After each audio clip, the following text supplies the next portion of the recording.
And over the next few sessions, I'm going to introduce, or for some of you reintroduce, a practice known as RAIN. This is a 4-step mindfulness practice. It's really helpful because it, in some sense, takes us through some of the really key approaches that we can offer to our experience in meditation practice. And meditation practice is really about how we relate to what's going on. And the RAIN practice helps us to cultivate certain interrelated ways of meeting our experience. So the 4 steps of the RAIN practice are recognizing, for R, allowing, which is the A, investigating, which is the I, and non-identification, or natural awareness, sometimes known, or even non-judging presence, for the N. And so I'm going to focus on each of these, as I say, over a number of sessions, but today to start at the beginning and just take a little bit of a look at this this recognizing, because it very much is step 1 in any mindfulness training. I know when I first started meditating a couple of decades ago now, the first thing I noticed was that my mind just did not stop coming up with thoughts. It was partly to do with the time I was in. I was in a state of some considerable anxiety and related depression.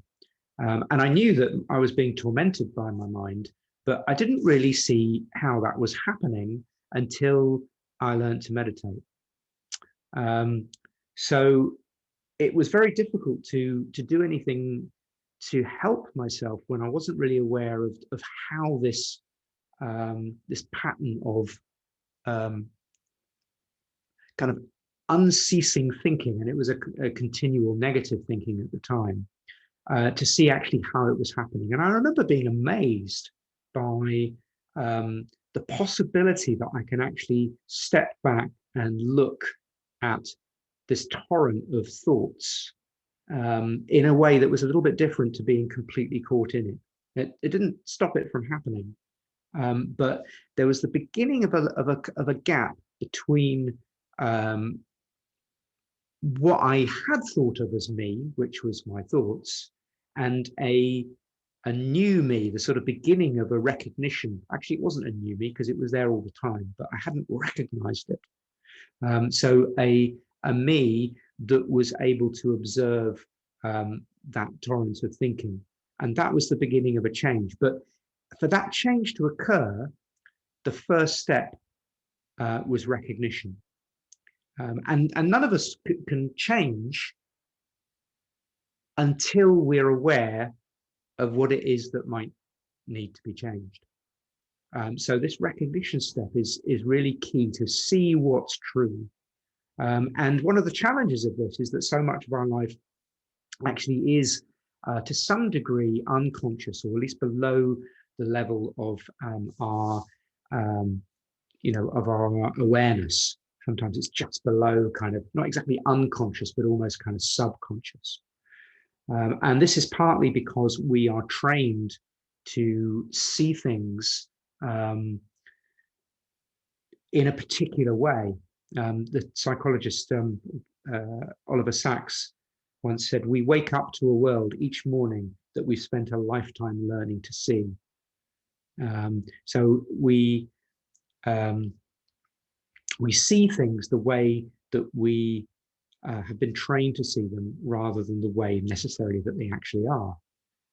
So with all of our biases, our habits, our patterns of perceiving, determine to some degree what we actually see. And the difficulty is that if we are seeing with this kind of perceiving equipment and it is biased, how on earth are we going to see differently?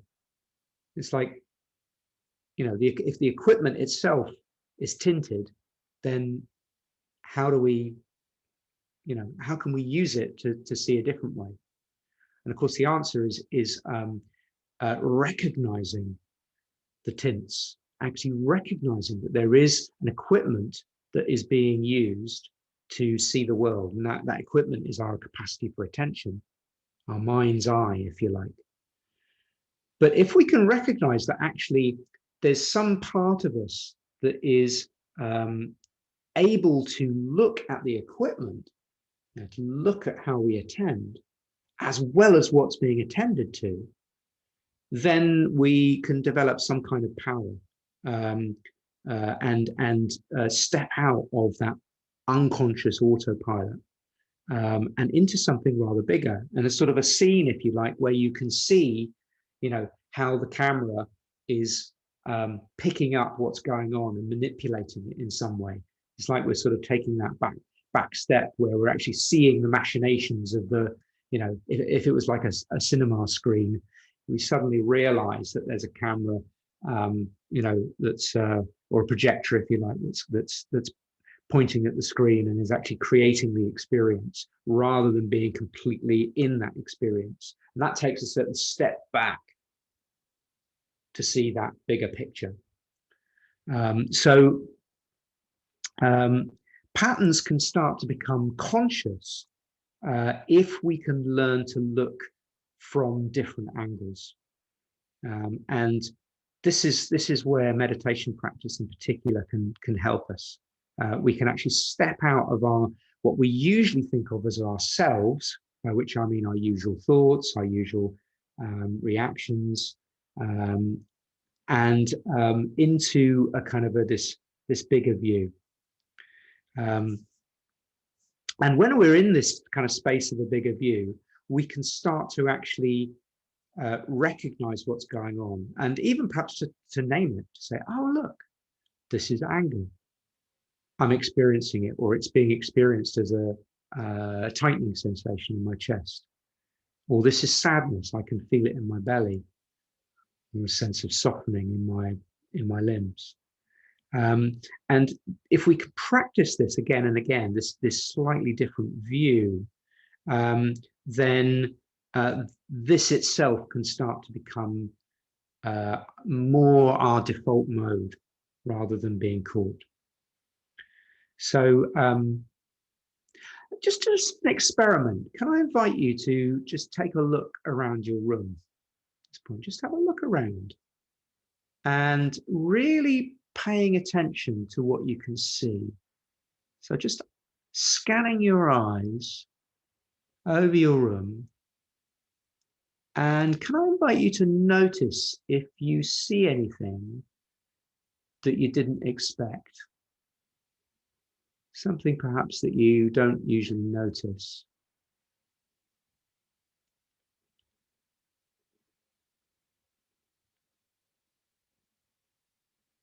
So I've just noticed that there's actually a picture of a London bus in front of me, and it's been here all the time. I've never really taken it in that that's what this picture is. And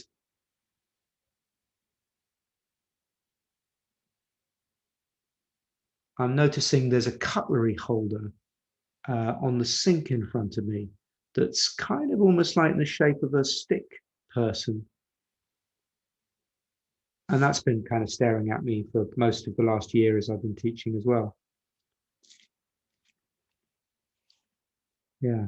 So inviting you, if you'd like to, just while I'll continue to speak, but if you'd like to just pop into the chat, is there anything that you noticed that that you hadn't expected to see as you looked around the room? And maybe come back to those in a minute or two.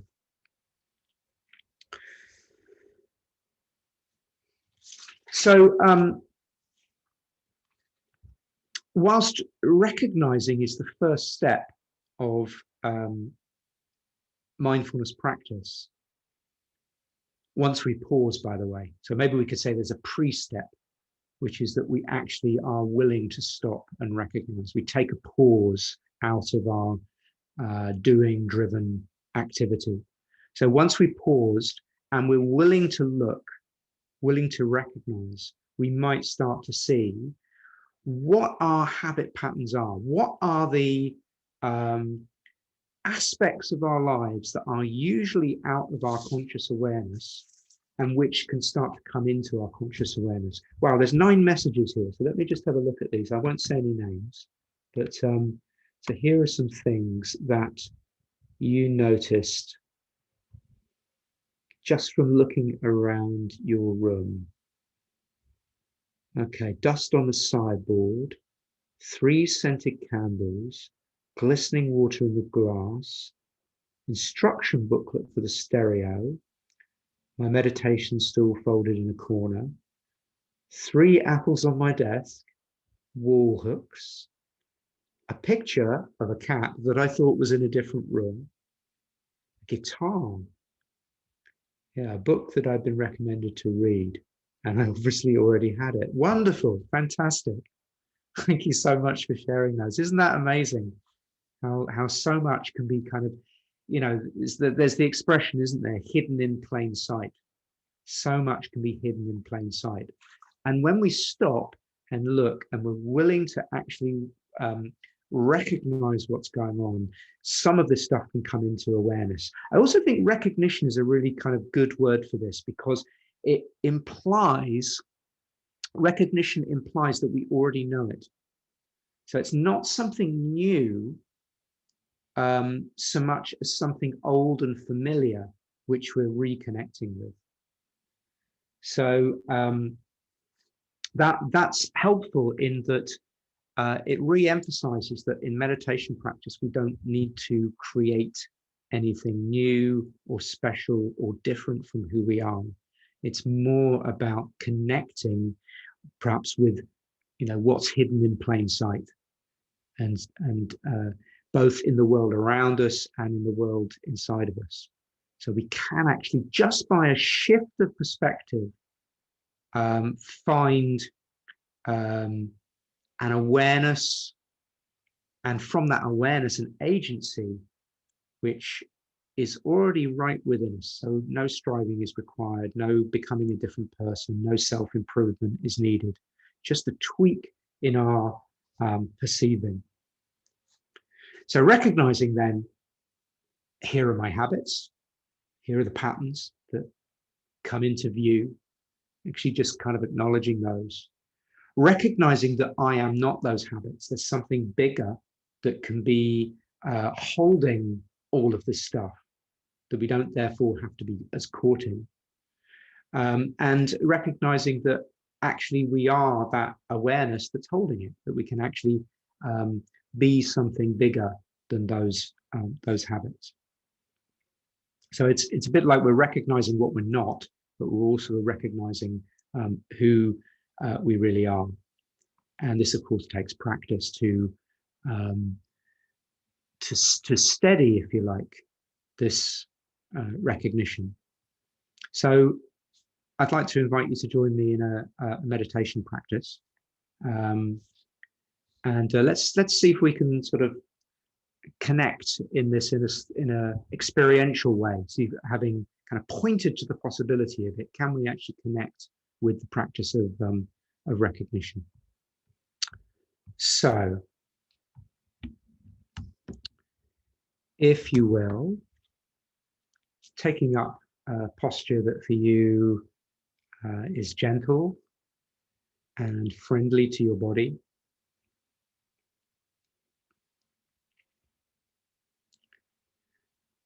So for some people, this might be sitting. For others, it might be standing or lying down. We're going to practice for around about 20 minutes. So setting yourself up for this work. And you can practice with the eyes closed or the eyes open as you prefer. If the eyes are open, you might like to just drop your gaze downwards.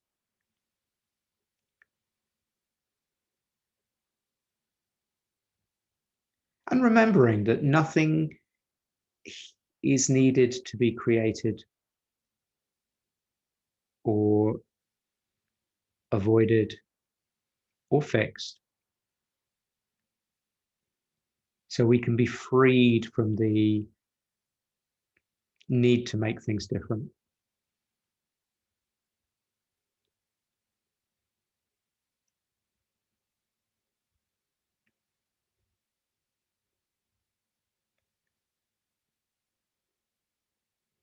And we could drop into an anchor place in our experience. This might be a feeling of breathing, or it might be a particular contact point of the body with the ground, or it might be somewhere else in the body, or it could be an external anchor, such as sounds, or a particular spot in the room that our eyes train on. So choosing your anchor for this practice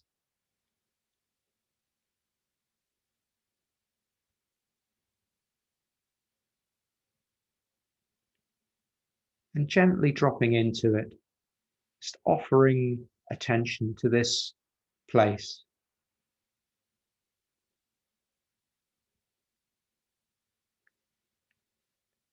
And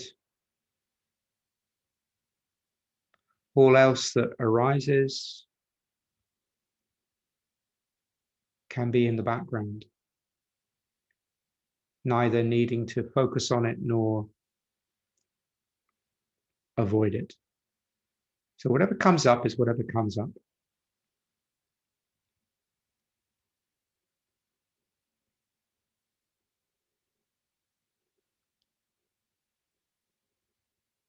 Just offering your presence to the anchor place that you've chosen and whatever's coming up here. Body sensations,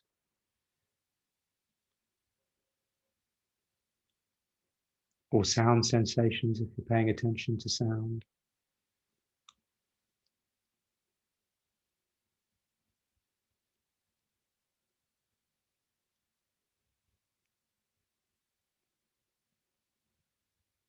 Resting attention on this point and going with the flow here as best you can.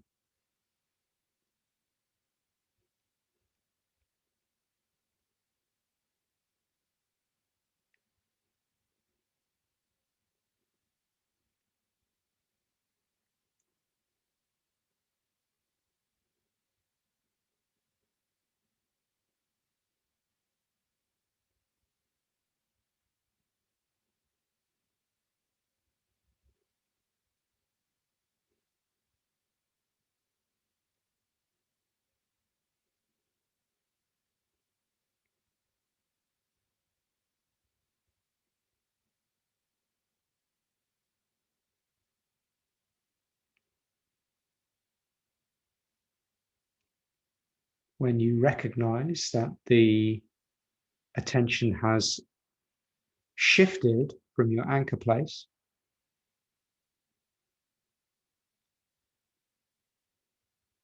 this is mindfulness because you've recognized. And for many of us, this is a familiar friend, the monkey mind. And once we've recognized, there's choice. So here's proof of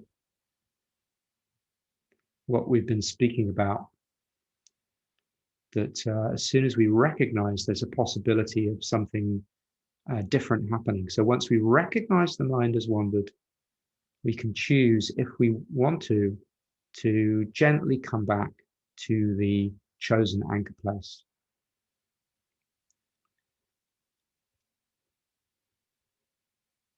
Unhooking attention from where it's gone to and just returning to your place of anchor.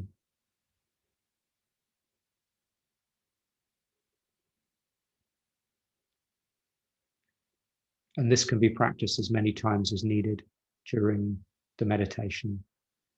If you notice the mind has wandered, acknowledging that and very gently returning to anchor.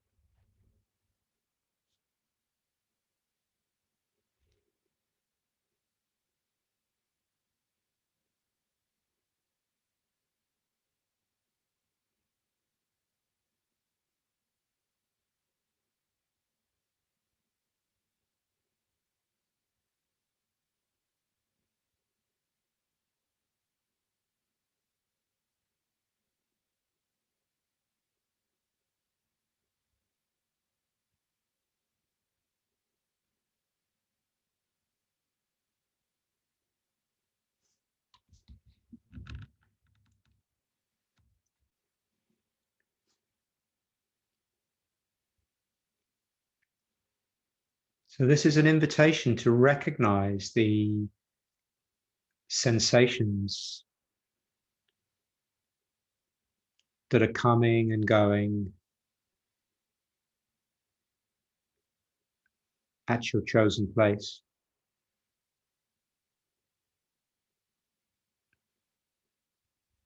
To recognize them experientially. So offering your interest to the ebbs and flows, the changes that occur from moment to moment.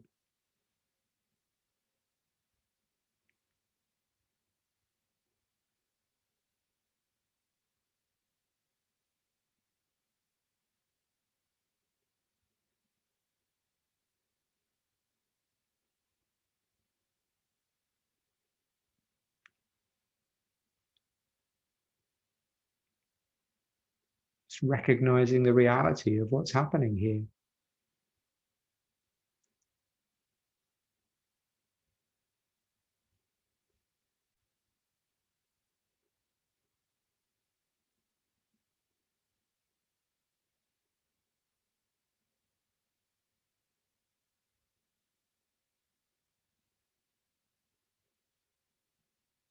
When mind wandering occurs, recognizing the reality of this.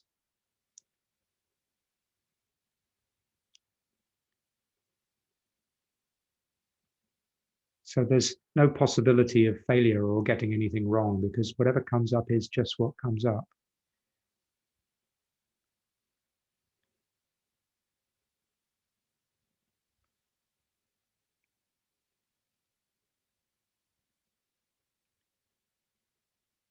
And it could be that you notice patterns.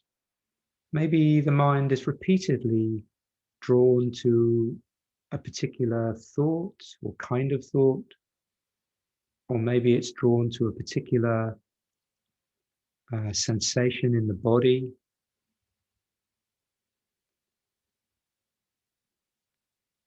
or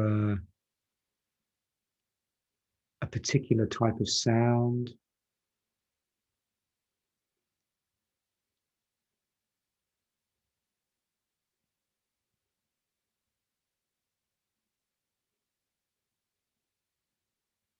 So we can be interested in what comes up over and over.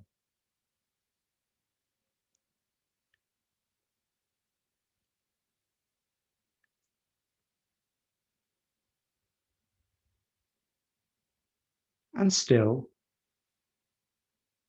coming back to our chosen anchor place.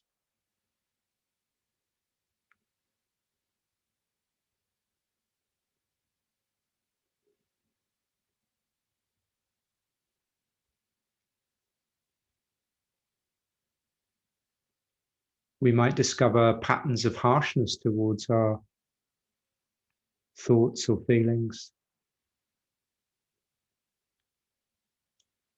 judgments of them,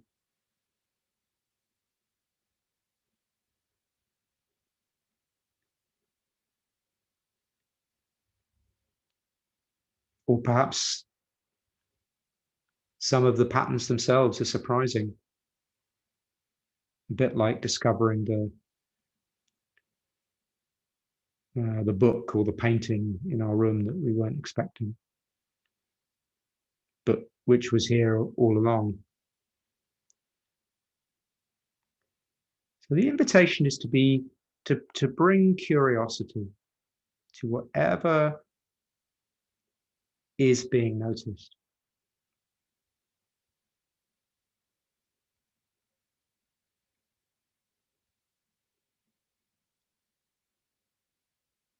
And taking it moment by moment.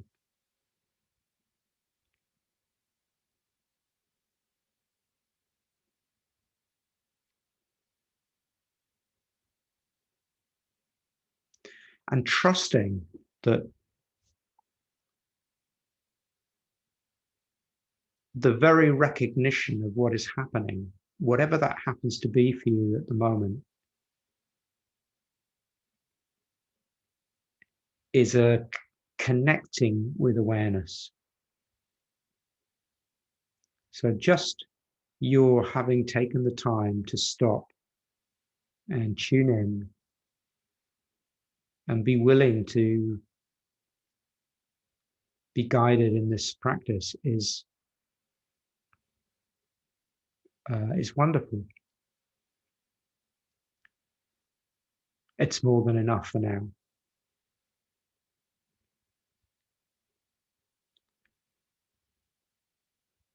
So remembering to congratulate yourself for this act of cultivating recognition.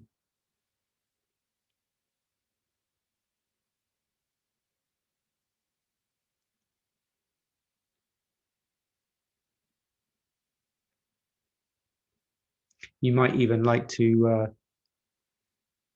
offer yourself some gentle phrases of recognition. Oh, hello.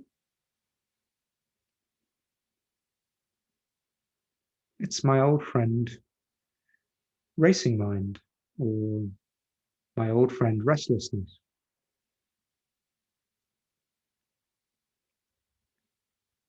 or my old friend, Discomfort. Whatever happens to be coming up that maybe you recognize as familiar. Can it be approached with gentleness?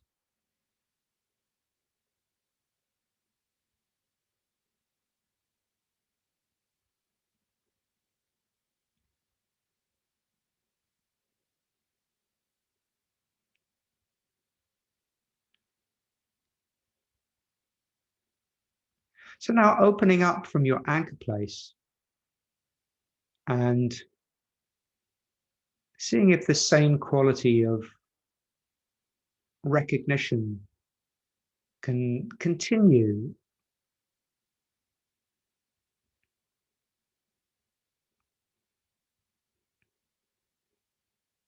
having dropped the anchor. So maybe just coming up out to a sense of not needing to focus on a particular part of what's going on, but opening up to any sounds, body sensations, emotions, or thoughts that are arising.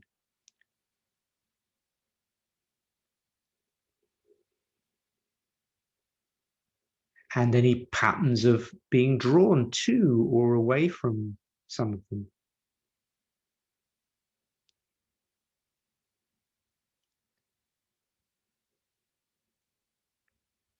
So without manipulating the experience in any way,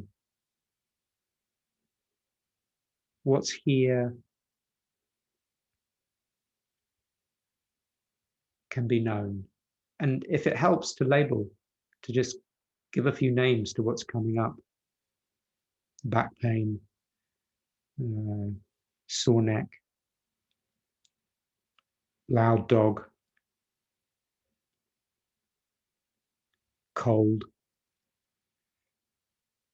bliss, boredom, then feel free to just gently name and,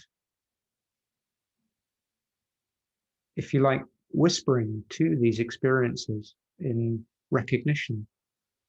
Ah, hello. I see you. I recognize you.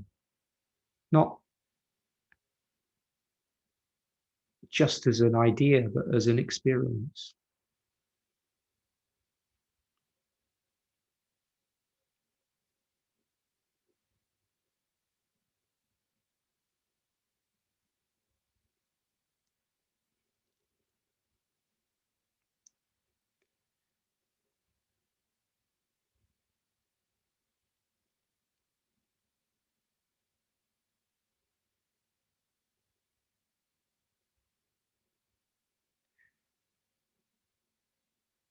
And if you like, asking yourself now,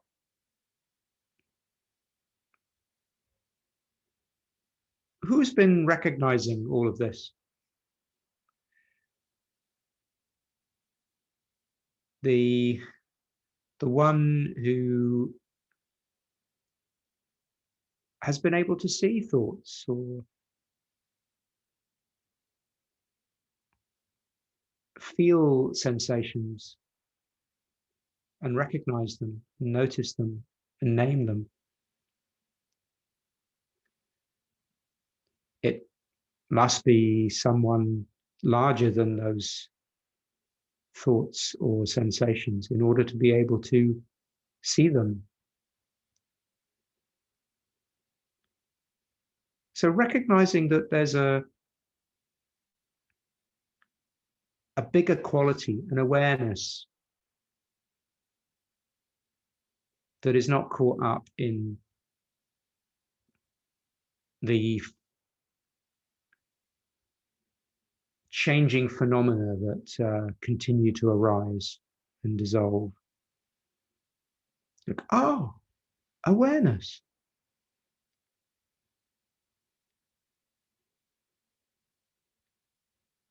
I am this.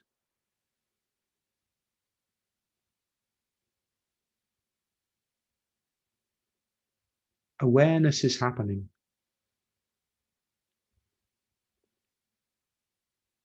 And it's been noticed.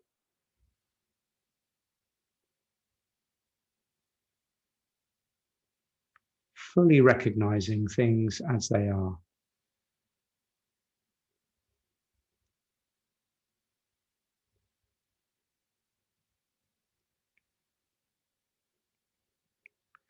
And as we come towards the end of this practice,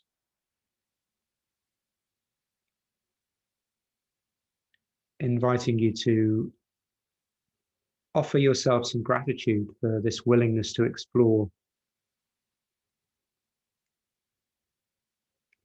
to practice recognizing things as they are, the pleasant, the unpleasant, the neutral, and be willing to step outside of the usual habits of mind and body.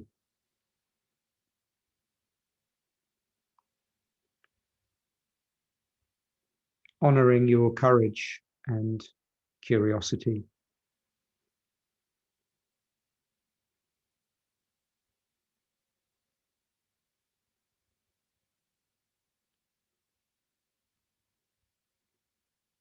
Yes, this is good, you might say to yourself. However it feels right now, this is a nurturing step.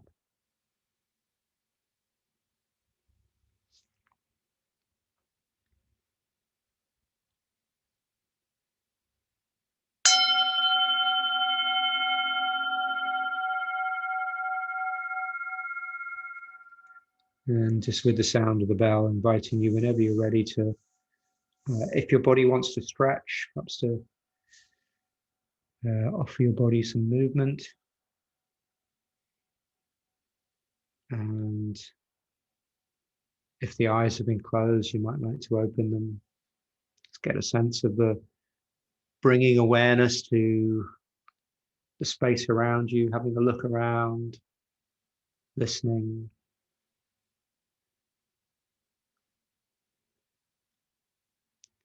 And knowing that you can call on this quality of recognizing what's going on at any time that you remember to stop and look.